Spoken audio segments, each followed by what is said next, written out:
Putin is counting on a loss of cohesion amongst Western allies to help him win the war in Ukraine. Countries that have been particularly targeted to weaken their resolve include Hungary and Italy. The Italian general election that has just concluded was a snap election held after the fall of the Draghi government in July. The results of the general election meant that the centre-right coalition led by Giorgia Meloni's brother of Italy, a radical right-wing political party with neo-fascist roots, won an absolute majority of seats in the Italian parliament. What are the implications for Italy and for Ukraine? Welcome to the Silicon Curtain podcast. Please like and subscribe if you like the content we produce. Today I'm speaking to Monique Camarra, who lives in Siena and is a language instructor at the Department of Communication at the University of Siena. She runs language and political communication courses, but has also run for office in her city and has been politically active for many years. Welcome again to the channel. It's great to speak to you. Oh, Jonathan, thank you for having me again. And it's an absolute pleasure, to speak to you again. Well, it's very timely because every day you tune into the news and events are happening so incredibly quickly. But today we're going to focus on Italy because there's been some fairly dramatic developments there. And of course, there's a worry that Italy will have a bit of a wobble when it comes to our united front against Putin. Yeah. One thing that I did want to say, Jonathan, is that Draghi the government didn't fall. Draghi was ousted. He was pushed. Did he fall or pushed? Yes. He was pushed out of the window. Yeah, he was defenestrated. I've always used this term because that's exactly what happened. There was absolutely no reason for that government to fall.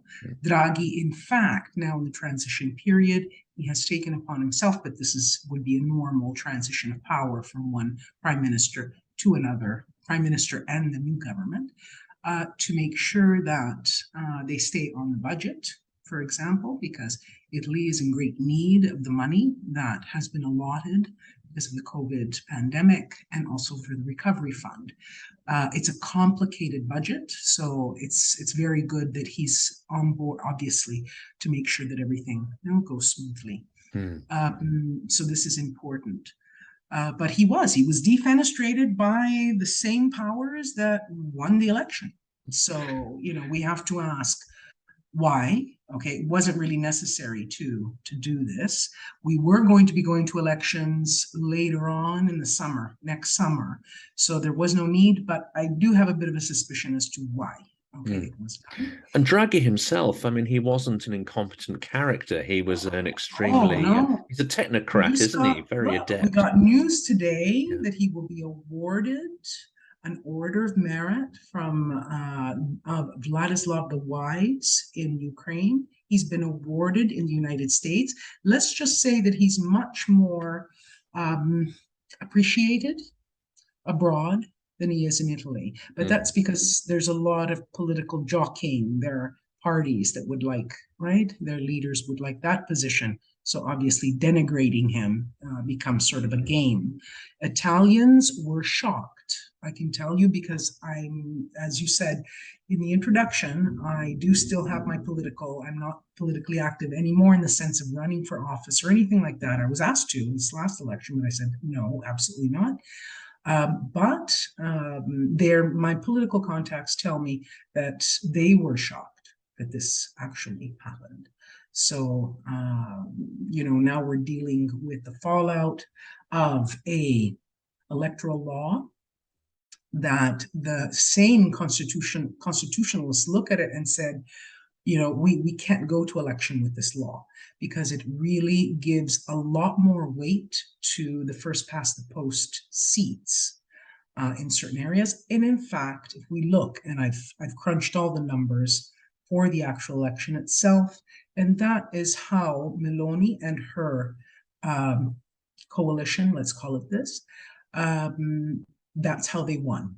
Okay, they managed to garner, I would say in the Senate, it's something like 76% of all first past the post seats, which inflated, the actual win itself. So instead of we see the number 44%, that's the number okay, that is given to say that the Meloni coalition won by, they have 44% of the vote. That is true, but because of the way the system has been designed, there's much more weight given to these first past the post seats, which she won hands down in Parliament and in the Senate. So this is how it was constructed. The parties that there were quite a few people who were saying, well, we need an electoral law to sort of balance this out, but that was not done. And that's Draghi got defenestrated before that could actually happen. So this is where we are today. We are with and she's the visible head of it, but right, I would call them hard, far, if not the F word, Jonathan, which we're not allowed to use, by the way, here in Italy. I did hear Neil Ferguson, I think it was earlier, berating people for using the F word there and pointing out that, some of the policies that are being advocated are, quite centrist, etc. But it is a coalition, and Berlusconi and some of the partners in that coalition are definitely quite far right, aren't they? Oh, well, let me just tell you what their values are. God, fatherland, and family, because let's remember, they use the word patria, patriots, which mimics quite a bit also, right, on the other side of the pond. So even there, we'd have to see who came first, the chicken or the egg. I mean, we do have to remember where Giorgia Meloni actually came from, okay? Which means that she came from the Movimento Socialista, which was put together by General Almirante. This was in the end of 1948 or something, right after, okay, the Constitution was approved. And she was recruited by him, but she asked to be part of the Azione Giovani, okay, which is the youth movement inside, okay, and if anyone knows about this, I mean, being Italian, I understand exactly what it means to be in that youth movement at 16 years old in Rome, okay, in the area of Colle Oppio. Colle Oppio is basically your hard fascist area, okay. We know these things because, I mean, even just seeing, football games, I mean, they have a whole area where their hooligans are there, so on and so forth. But this is what we're talking about. It's not that, I mean, they're trying to rebrand her right now. It's a repackaging of sorts. Conservatives, well, the conservative movement all over in Europe and in the United States, they're trying to rebrand her as a soft conservative, a moderate conservative. And I just laugh. I mean, Italians who know her, we laugh because that's not what it is. We're talking about the kind of values: God, fatherland, family. Abortion is a tragedy. This is what she said. She's anti-gay rights, also threatening we do have same-sex unions here. That began in 2016. That was passed by the parliament, and she would like to put a stop to it. Those she would like to be put under review. So a lot of social issues, no adoption by same-sex couples, or if you're single, for example, you can't adopt. So this kind of thing. She actually, in the youth movement, she did a whole campaign against the abortion pill, for example. So, and it's very strange, Jonathan, if you think about it. Everybody is saying, oh, Italy's first female prime minister. And she has used her female, let's say her presence as a female, so on and so forth. But she's not really advocating for women's rights in the sense of having control over their bodies and their reproductive, their gender, and everything. So it's a bit of gender washing going on there. All right. So as I said, the conservative press is conservative press, but think tanks, associations, all of their connections that they have in the United States, for example, with the Heritage Foundation or with the Americans for Tax Reform, or with the IEA or other associations, Also in Europe, with the far right in Europe, all of the people that congratulated her, right? For example, Well, I was going to come to we that, know, the well, connection. Macron didn't step up and say, hey, Giorgia, great. They did not. We're talking about Le Pen, we're talking about Zemmour, who is congratulating her. And of course, her people, in Hungary, if I believe they actually, I have the quote here, in these difficult times, we need more than ever friends who share a common vision and approach to the challenges of Europe.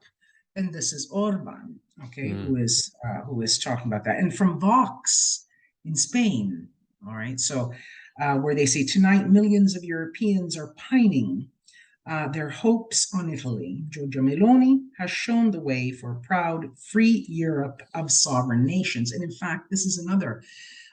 They're looking for, just like the conservatives, the libertarians in the United States, they want very, very, very almost non-existent government in Italy, but also in the EU.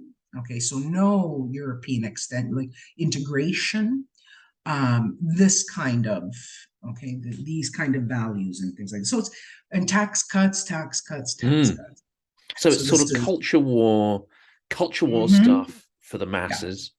Yeah. And behind it all, there's obviously an agenda for the super rich. So very similar to the sort of GOP. Of what is going on with the UK, which, in these days, Jonathan, my heart is going out to you because it truly is incredible what is happening in the UK in these days. Yeah, I mean, hopefully it'll speed up the demise of the project that has been rolling out since 2016, and the people who have got progressively less and less and less competent who are actually running that project, to the point now where she's been in power for 2 weeks and brought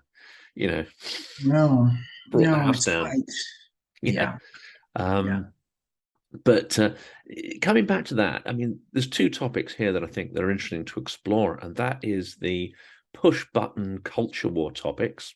And we see commonality here, not just in the GOP, in Le Pen, Orban, but there's a direct line there to Putin as well. Yes. And that use of culture war topics to justify much more authoritarian styles of government. Yeah, I agree fully.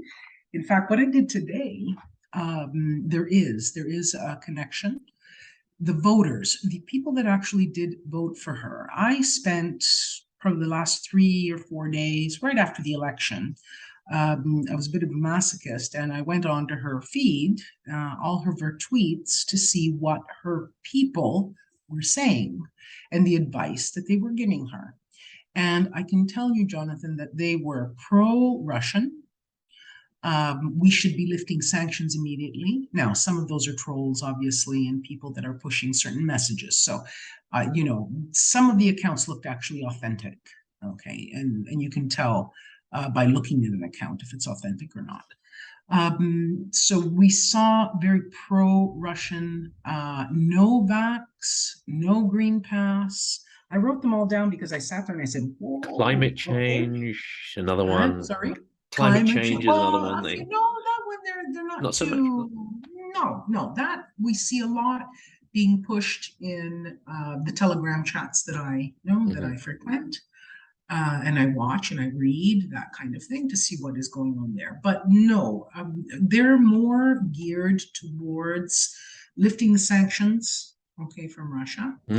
Which, this is the big problem. You know what, Jonathan, more than anything, her whole campaign for 10 years, she has actually had a pro-Russian,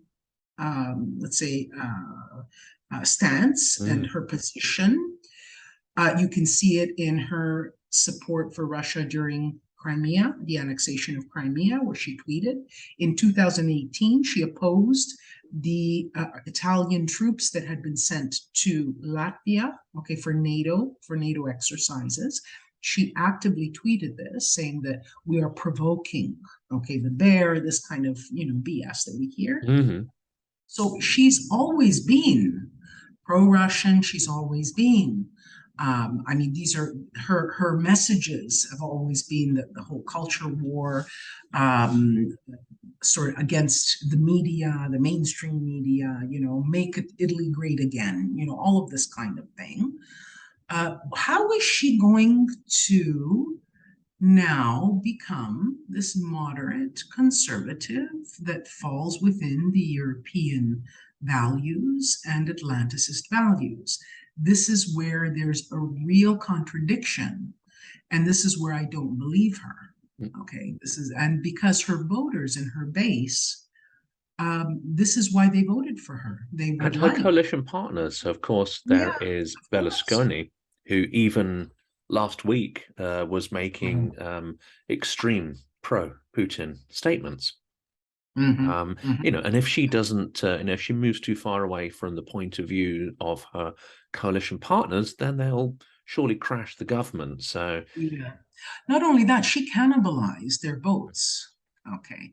We know now they got a little over 8% each one. They lost in totality about 30%. No, they went from 30 odd, okay, in the last election, and now they're down to 16. So about half of their 50% of her votes actually came from Lega.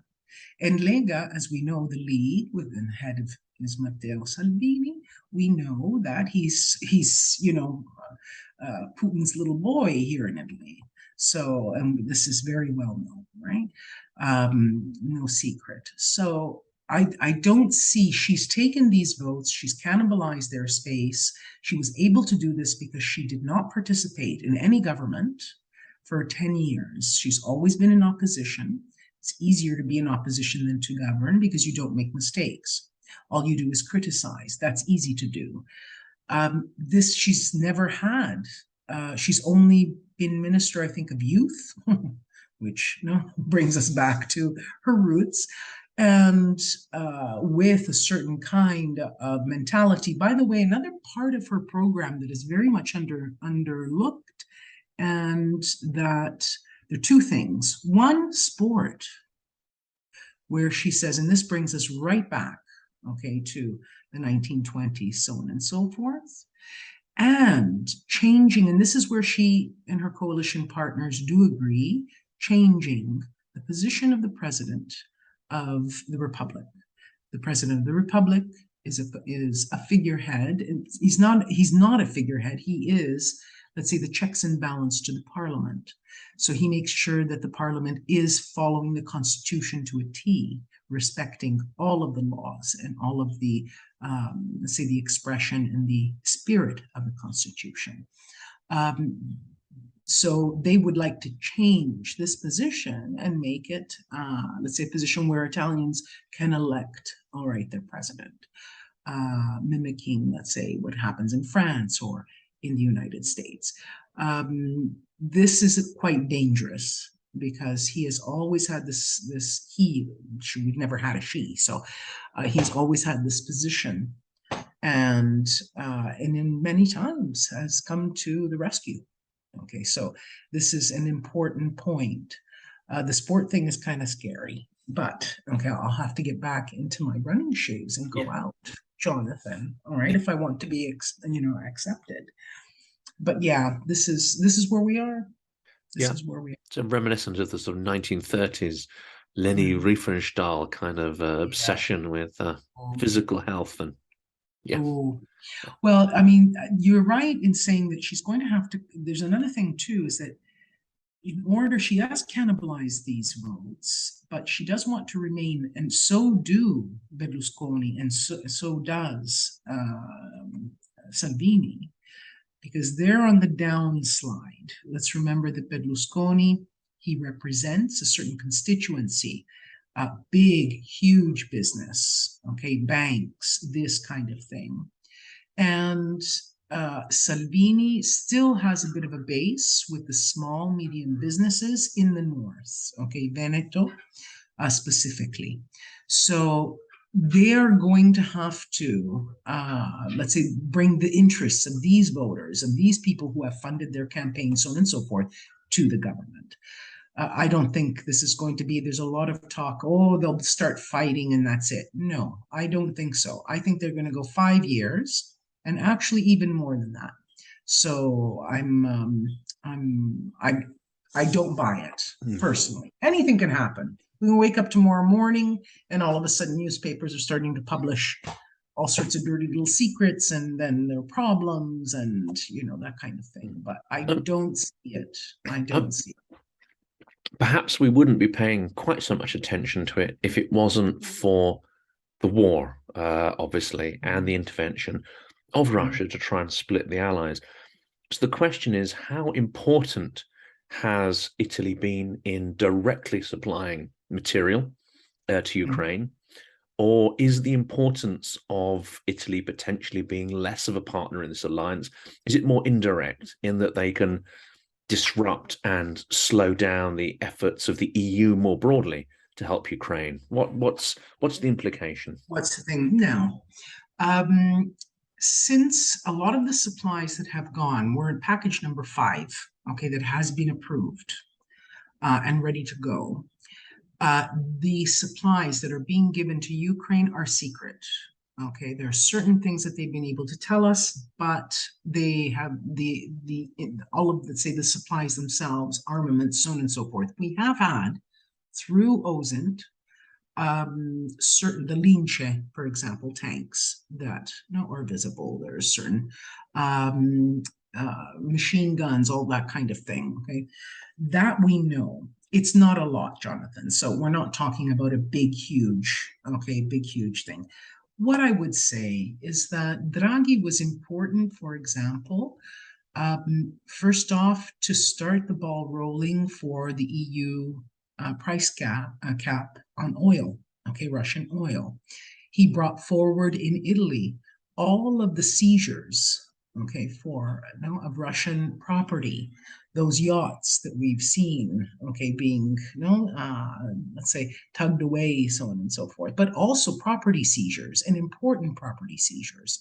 So it hasn't been a lot, but it's been there. And I can tell you that if the government right now, if the government had been headed by Conte or by Salvini or any of these guys, that would not have even happened.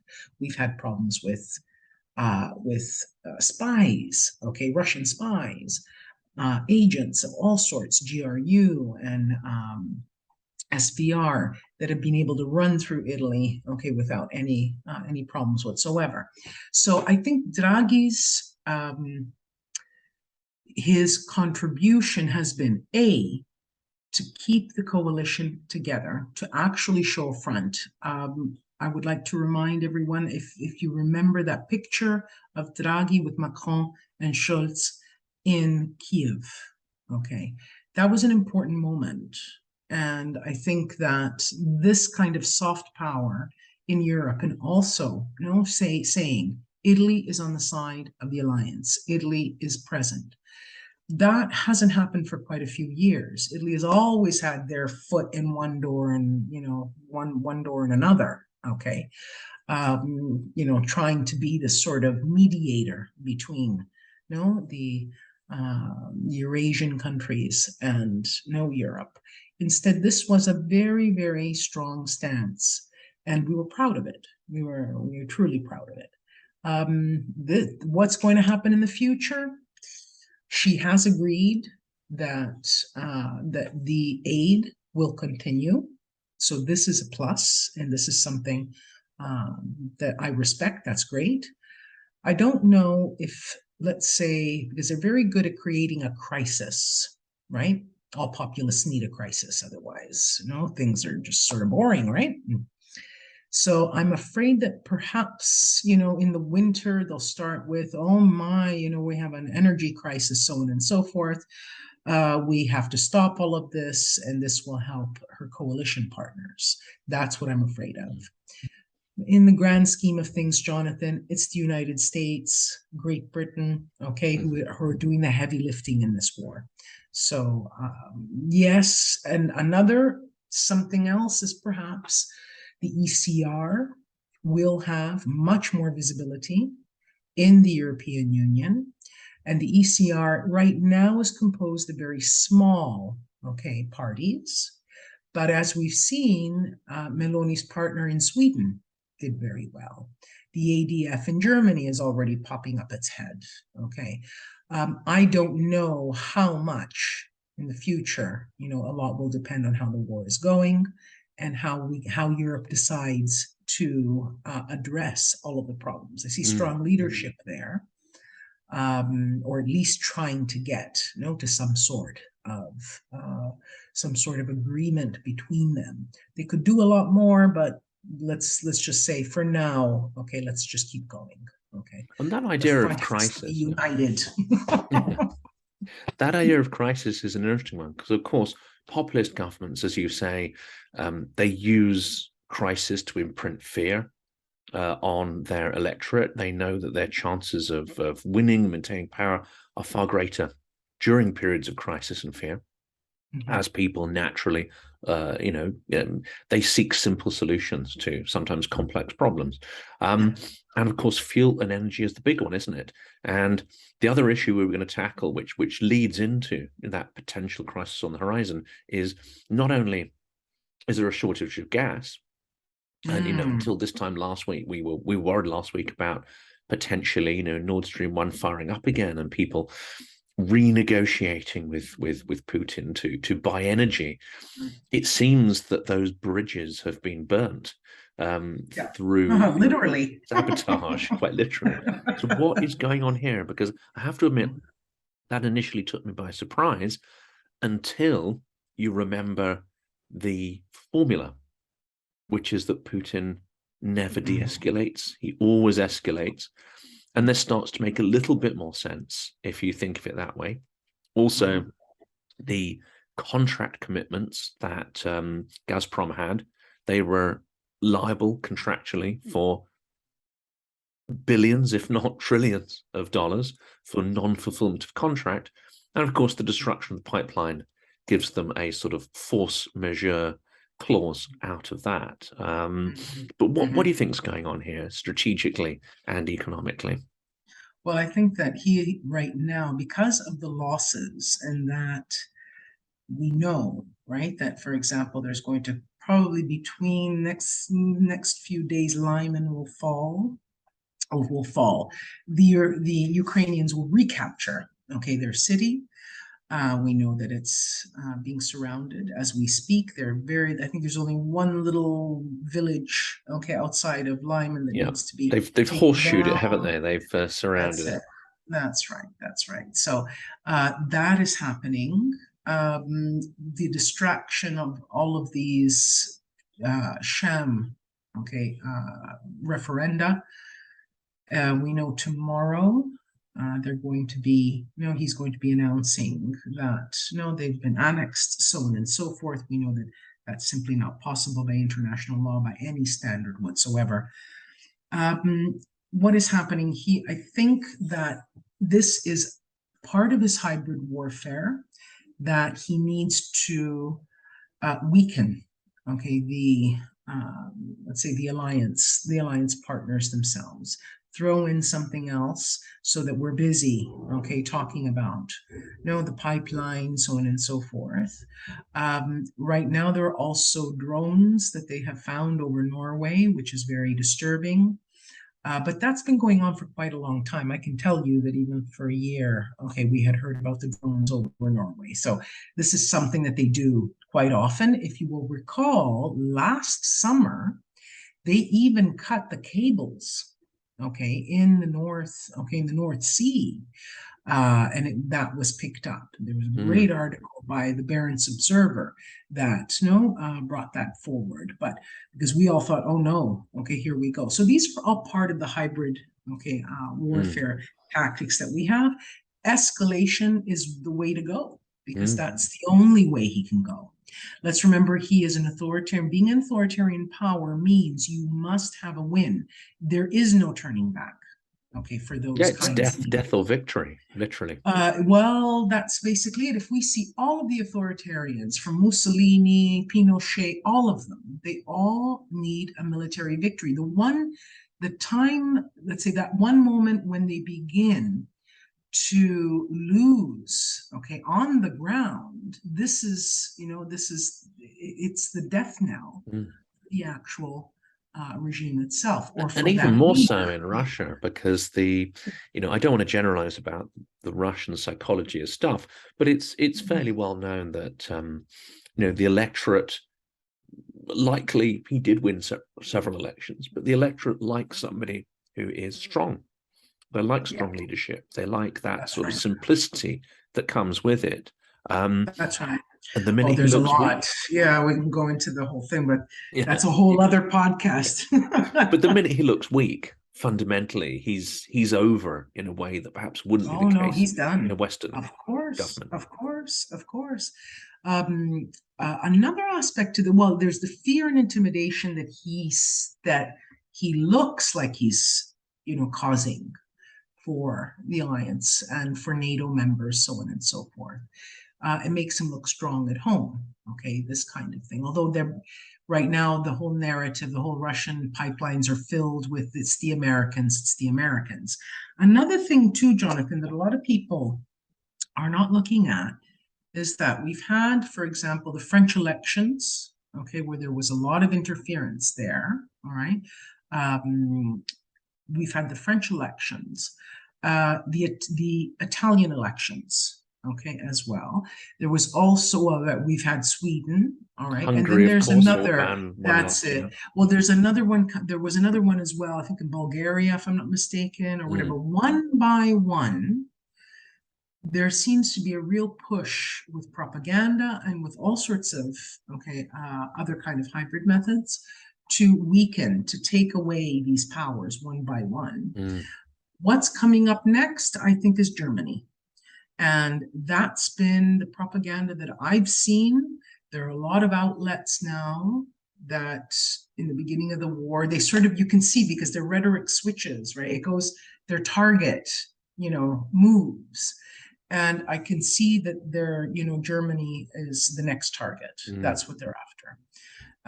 That's what we're seeing in the propaganda, let's say in the pipelines themselves. And US, of course, as well. The Senate coming up in the US could be very risky for Ukrainian support. Of course. The good thing there is that, there are maybe about 5 or 6 people who are vocal, about this, pro-Putin. I can tell you that the Republicans, I would say maybe 75% of them, even more, except for these, these attention seekers, Trumpists, do support the war. No, all of aid, anything that they can do for Ukraine, they will. It's across the board there. So less attention maybe to the that's my dog. Less attention, to these attention seekers and to Trump, who is trying to make money. And right now he's in a lot of trouble legally. So he's pushing. There was a video that just came out. He's out selling pots and pans. So that's what we're going to see next. That's what they say here, by the way. When you're really down and out, you're selling pots and pans. Okay, that's a new one, but I'll have to remember that one. It's funny. Well, my last question really relates back to the pipeline, and I think it took a lot of people by surprise. I don't think many people doubt that it was a Russian sabotage effort. There were Russian naval vessels apparently seen in the vicinity.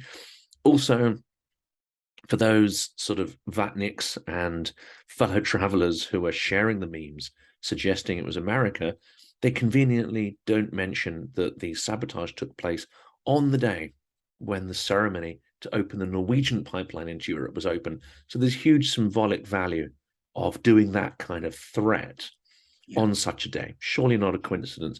But if he's done that, my last question is, well, what next? What won't he do? Yeah, it's a very good question, because that is exactly what we're all asking ourselves. Most people are sitting going, oh my God, nuclear. Okay, maybe up on that. We would be absolutely irresponsible if we didn't take nuclear threats, seriously. He's got biological warfare that can still a nuclear accident in some sort, of in one of the nuclear power plants. Drones today were seen over Zaporizhia, for example. And there have also been other attacks on another, nuclear power plant itself. So he could escalate to this level. Of course, the United States, NATO, has already mapped out probably about 30 different scenarios of what to do. Okay, so this is something that is a bit too complicated to be, let's say, banal about it. He may, for example, do a nuclear explosion over in the Black Sea area, just to show this is what we have. Okay. Or So Yuri Felchinsky's argument is that he'd actually launch it from Belarus as part of a confusing hybrid tactic. yeah. So, like, Yeah. who did it? Was it an accident? Was it not? So we might see more of these games being played. I fully agree with Yuri, because the plausible deniability is the big thing with him. Okay. I mean, he's never taken responsibility, right, for many of the actions that we've seen, either through the Wagner groups or anything like that. So that is key, to keep everybody so confused. And that way as well, all of the propaganda, all of the disinformation takes a life of its own. And he can create and craft the narrative, after that. But you know what, Jonathan, I've had this thought, which is quite, it's been bothering me now for a little while. I mean, Putin is fantastic, and he was for years and years and years in hybrid warfare, disinformation, splitting us up, keeping us, sowing chaos and discord amongst us. But on the battleground, as we've seen, the Russian troops simply cannot perform. There's a lot of corruption in the thing. I would like to know what the next evolution is, personally, because it's not like they're using worn time. The narratives that they're using, I can go back maybe about 15 years and find them. It's nothing new, right? So that's what I keep looking for. Okay, what is the next? What's the next level? But anyway, we hope you also have to look at the people who are involved in it, of course. And one of the, James Bond supervillain masterminds of Crimea was, of course, Surkov. But he's no longer in place. And many of those young, creative, rather nasty, but creative people who drove the evolution of that hybrid war, they were removed in favor of, dare I say, Soviet era Siloviki, not so bright, not so cunning, not so clever. Actually, just as an aside, Surkov was in Ukraine before. And I believe, if I'm not mistaken, he was assisting, because Manafort was also in and around the area, as we know before. We know that there were 3 different kinds of leaders that they were ready, and they were priming, to put in to Ukraine. So that's what he was, helping and assisting there. He was actually quite busy.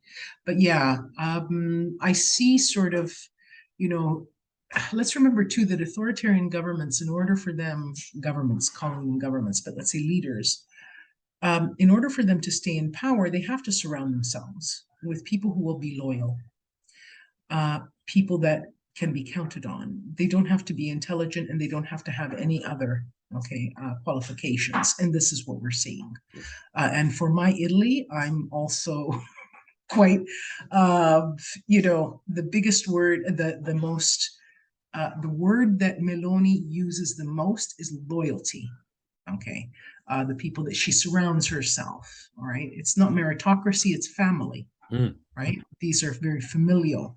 The same with Putin. So I don't know him towards the end. I mean, it's great for us. Right. Very, very Cosa Nostra, though, isn't it? It's it's very, very mafia oriented kind of. Well, it is. Running. I mean, that's exactly what it is. These are clans, right? And this is how they govern. So it's yeah, basically. Well, Monique, I think on that, that's probably quite a good place to stop. I think that came to a natural conclusion there, calling all our opponents mafia, right? I think that's fair. As ever, it's incredibly insightful, slightly terrifying talking to you. But no, it's been really good. And Yeah, yeah, hope to speak great again. talking to you. Yeah, hopefully soon. Okay, with maybe some better news on Ukraine and everything, right? Hopefully. Okay, let's cross our fingers. In the next few days, all right. I know that everybody's very everybody's been very quiet about things, so we'll see. Sort of letting the Russians put all their stuff in Crimea. Let's see what happens with that. Very good at communication, aren't they? Very good at not revealing Yeah. their hand. And Yes. that's Yeah. one of the Yeah. questions I'm going to be asking to my next interviewer. I won't say who it is, but quite Okay. a few of those questions will be posed to him about Yeah. how effective the Ukrainian military has been. Brilliant Great. speaking to you.